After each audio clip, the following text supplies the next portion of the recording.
Hi, you're joining me for a bit of my workout today. I'm just mobilizing before practicing some handstands, but this is just my general stuff. This is my stretches for my quad, hip flexor, hamstrings, hip rotations, everything that is like my daily level, the stuff that I need to perform on a daily basis to function and feel good. Now, I've had a few different clients today, a few different experiences with different people. I'm going to tell you a little bit about all of them to try and understand the point I'm going to make. First client this morning is a chap who decommissions power plants for a living. A lot of travel, plane travel, car travel, a lot of that going on, hotel stays. My other client, she has to ski as part of her job. Goes skiing several times a year as part of that job. Physical requirement. And I had a great conversation with the local postie here in Glenboig. And you know what his job's about. You've got to walk around 10, 15 miles a day with a heavy bag on one arm, often. So all of these different people, and it includes you as you watch, consider what your level is. You've all got a different baseline. You've all got a different, including myself, a different level that is the minimum requirement for your daily movements. If you work in an office, if you're a doctor, it doesn't matter, driver, you've all got a baseline. And within that baseline, you can find things that are annoying, things that are painful, things that don't work properly. If we take the example of the local postie here, wears a knee brace. Something's wrong with that knee, and I don't know what it is yet. But I look at that problem going, you are doing all these miles every day, and it's sore. It might be irritating. But this isn't going away by doing extra miles. This isn't going away by doing the same thing, hoping it gets better. For that problem to improve, he's going to have to train above his baseline to change how this joint works, change how the body works to support that joint, because every joint is supporting every part of the body during every movement. That's why I love training body movements, especially body weight movements, because they all have to help. It's not like in the gym where you can sit down and do an isolated movement. For me to perform a push-up, a pull-up, a handstand, whatever, everything has to have a job. And I've got to train every part of the body. I've got to mobilize and condition every part of the body as well, in a way that complements the whole concept, the whole idea. Even as a personal trainer, my baseline isn't actually that intense. I spend a lot of the time in sessions taking notes. Sat down maybe, observing the client, giving them my full attention. I'm not working out like doing an exercise class with them. I'm taking notes, I'm studying, I'm guiding them through the process. And I'm with the job. I'm a parent. I got to do that job.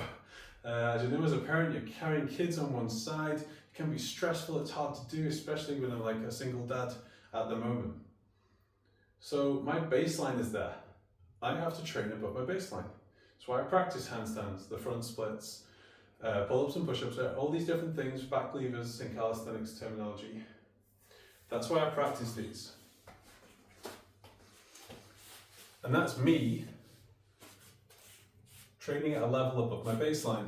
Now this silly little move here, this frog stretch, this opens up my hips and inner groin muscles more than any other time that I do it throughout the day. And I particularly get a problem in my right hip.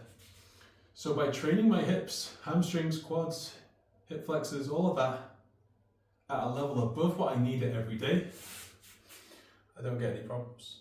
I get far less problems. If I train the front splits, I don't feel sciatica, which is something else I can struggle with when I'm inactive or have periods of inactivity. So when you look at this yourself, no matter what your job is, no matter what your baseline is, it is essential to the ongoing progressive improvement of your health and maintenance of your good health that you train bodily movements or your cardiorespiratory system as well at a level above your baseline. So whatever your job is, like Mr. Postie there, he's going to have to do some single leg based activities, maybe introduce plyometrics later down the line to make his job better for him, to keep enjoying it, because he does love his job, I'm sure. But he needs to train above that level to make it more comfortable, to make it safer, to make it healthier, and to be continuously progressing his health rather than repeating the same action over and over again, hoping it will get better, because that can actually regress your health further. So think about that for yourself. What is your baseline? What are your problems? Or what do you want to achieve? It doesn't have to be problems, it can be goals. For you to achieve any goal, to get better at any activity, you have to train above the level at which you need it. So if you're a goal kicker in rugby, American football, you're going to have to train harder than the actual event to get better at it. That's how you get better at it. That's how you create adaptation. You want to train at a level that's harder than match day. And your match day is your everyday life. It's the life that you're living right now. So if you want to get better at something, if you want to improve your health, you might not know what to do next. But it's kind of tied into the video I did, Walk Into the Dairy, the other day, where I'm specifically advocating for you to embrace inconvenience, to do something more challenging than what you need to do for the benefit of your health. So embracing inconvenience is a way of creating this adaptation. And that's what clients do when they come to work with me.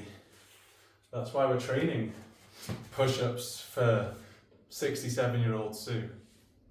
Because once upon a time, a few years ago, she fell and broke both her wrists. That isn't going to happen again when we're training push-ups, because the whole system is stronger from the wrist back down to the ankles. So not only by training above your baseline are we dealing with the current problems, we can prevent future problems as well. And that was kind of the big thing that all pieced together today for me and the people that I was speaking to, is this confirmation that if you needed it to see it, that for you to get better at something, you have to train or practice at a level above what you actually need it for. That's how you create continuous progressive adaptation.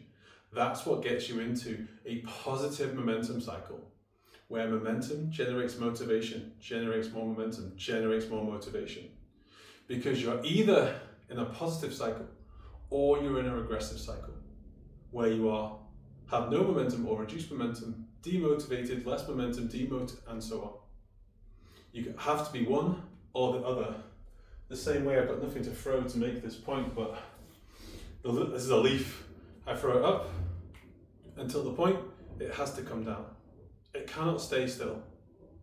It has to go up, and then once that momentum, it has to come down. And that's what happens with your health too. So let's wrap that up before I go into any more points.